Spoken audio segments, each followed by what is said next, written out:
मित्रांनो, 2 वर्ष वयाचा एक मुलगा जंगलात अखंड 20 तास एकटाच चालत होता, भटकत होता. जंगली हिंस्र पशूंनी भरलेल्या त्या परिसरात, त्या जंगलाच्या त्या भागात त्याच्या वडिलांनी त्याला सोडून दिलं होतं आणि वडिलांनी त्याच्या आईची निर्मम अशी हत्या करून त्या सुदूर जंगलात त्या 2 वर्ष वयाच्या अबोध बालकाला तसंच सोडून दिलं होतं.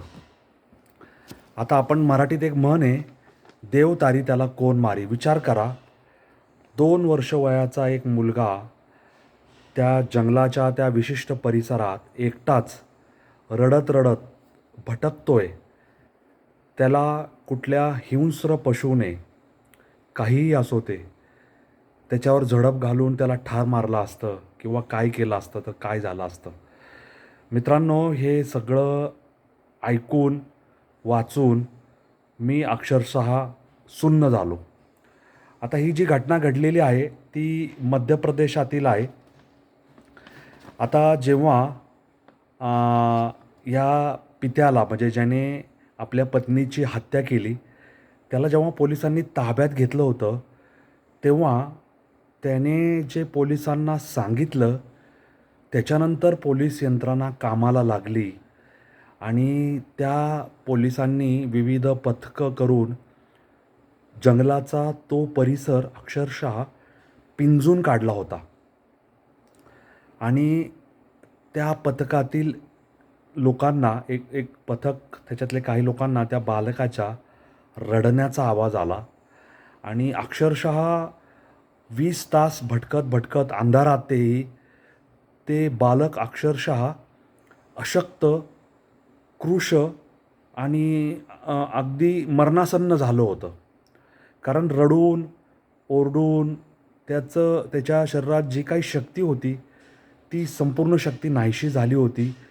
पाणी नाही, अन्न नाही, ते पूर्णतः डिहायड्रेट झालेलं होतं.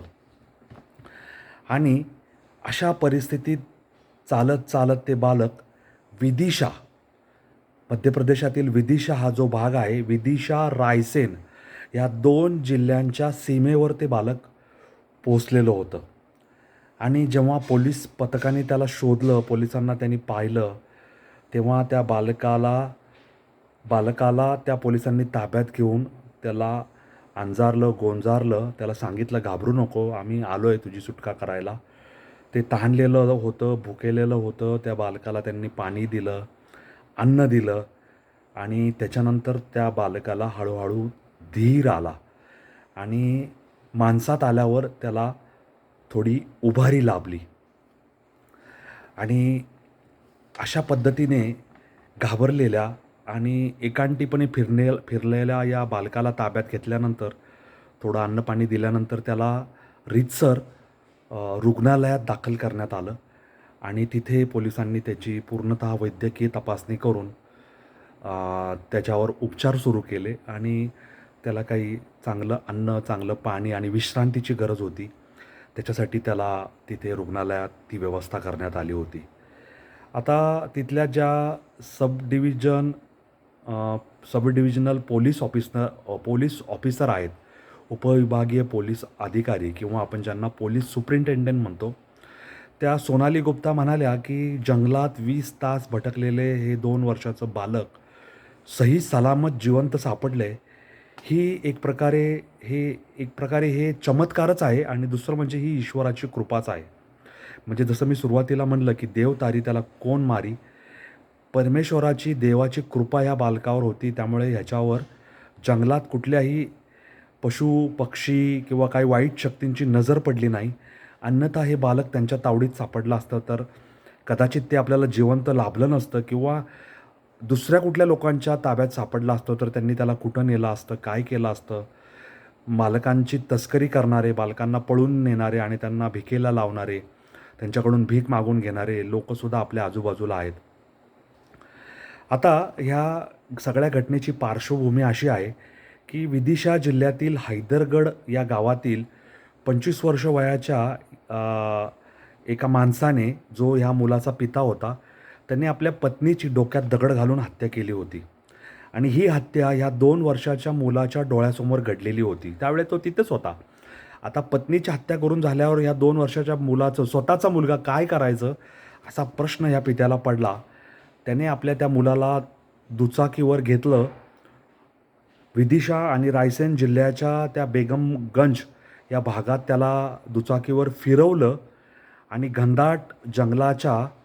जंगलामध्ये जे देऊळ होतं, घनदाट जंगलात जे देऊळ होतं, त्या देवळाच्या मागे एक ओढा होता. त्या ओढ्याजवळ त्याने या बालकाला सोडून दिलं. म्हणजे काहीतरी सांगितलं असेल, खाऊ आणायला जातो, पोळी भाजी आणायला जातो, लघवीला जातो, काय असेल ते सांगून त्या बालकाला तिथंच त्याने सोडून दिलं आणि दुचाकीही तिथंच ठेवली आणि निघून गेला तो अक्षरशः त्या मुलाला आणि त्या दुचाकीला टाकून. हा तिथला सगळा परिसर, जंगल, देऊळ, ते ओढा, हा सगळा जंगली जनावरांच्या परिसराने व्यापलेला आहे. तो परिसर म्हणजे त्या जंगली जनावरांचा अधिवास आहे, त्यांची हद्द आहे ती. आणि तिथे त्या परिसरात मोठी माणसंसुद्धा यायला घाबरतात. दिवसाही घाबरतात आणि संध्याकाळनंतर तर तिथं कोणी जातच नाही. आणि तिथे हे बालक अक्षरशः वडील गेल्यानंतर 20 तास भटकत राहिलं. अंधार झाला, दिवस मावळला, त्याचं रडणं थांबलं न थांबलं, पण तो एकटाच भटकत राहिला. कारण त्याला दिशा माहिती नाही, कोणी ओळखीचं दिसत नाही, माणूस नाही, काणूस नाही, अंधार पडलेला. ह्या अवस्थेत ते बालक फिरत होतं. विचार करा मित्रांनो, काय अवस्था झाली असेल त्याची. आपण मोठी माणसं कुठं एकांटी हरवलं तर आपल्याला अक्षरशः काय करावं आपल्याला सुचत नाही. आपल्याकडे मोबाईल असतो, रेंज नसते, आपण घाबरून जातो. हे बालक घाबरलं असलं तरी त्याच्यापुढे नाईलाज होता, की मला सोडून दिले, आता मी जाऊ कुठं?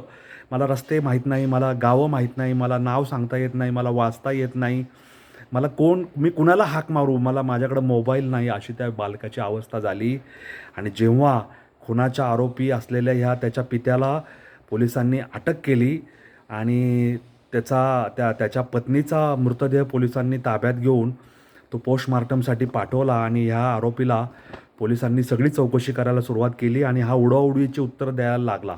मग पोलिसांनी त्याला 14व रत्न दाखवल्यावर त्यांनी सगळा गुन्हा कबूल केला आणि त्यानेच आपल्या मुलाला जंगलात सोडून दिल्याचं सांगितलं. आता त्याने आपल्या पत्नीचा खून केला आहे. पत्नी तर मृत पावली, तिला वाचवणं शक्य नाही.